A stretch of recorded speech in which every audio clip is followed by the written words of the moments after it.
rate, or some human maintenance for the sensors, and many other things. And any of these things, any effort to improve the trust scores incurs some cost. Then it means that we can think about what is the cost-effective method to increase the trustworthiness of data.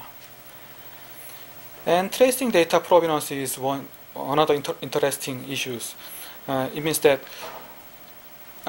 probably sensor has very low capability.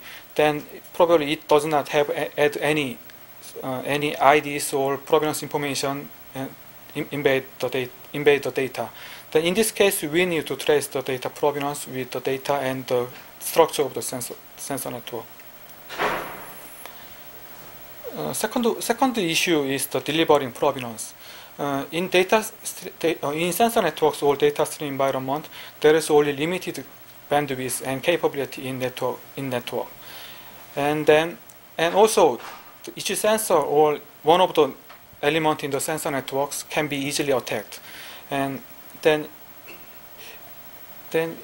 in this situation, first we consider about the efficient delivery of the provenance information. As I said in the beginning of this talk, there is some snowballing effect in the provenance information. This means that the provenance information is added whenever the data is passed from one node to one node. Each node adds some provenance information before they send the data to another node. Then that in the case the network bandwidth is limited, we need to reduce the information for the data provenance. Probably we can eliminate some redundant information, or we can use some compression techniques to reduce the size of the data provenance. Or we can control the granularity of the data provenance. For example, we do not use some individual ID for each sensor node. Probably we can use some clustering concept for identifying node. This means that if we can use some same ID for the data generated from the Purdue, then we do not need to use some. We can just say that this set of the data has same provenance Purdue. Then it reduce the size. It can reduce the size of the data provenance. One of the most important is the secure delivery of the provenance information. We need to avoid unauthorized modification in the of the data of the provenance information.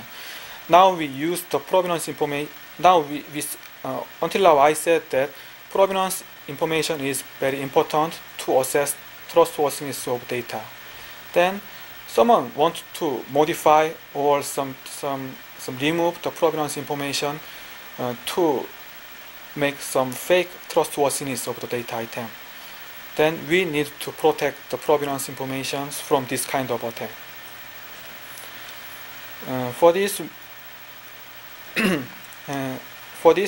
probably we can use cryptography or digital signature techniques to protect the provenance information. And also, handling the loss of the provenance information is very important.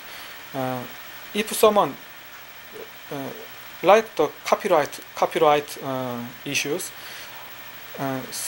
probably someone wants to just remove the provenance of information from the data. Then, in this case, we need to make difficult to remove the information.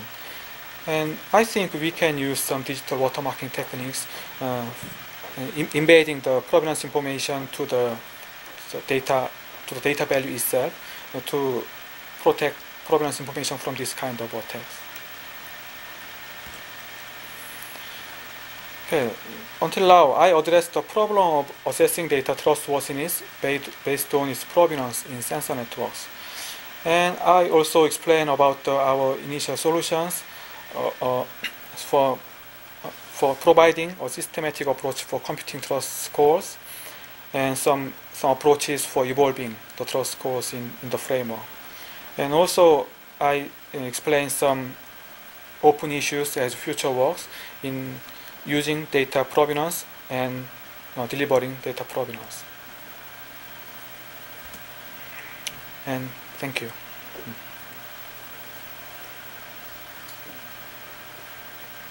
Questions?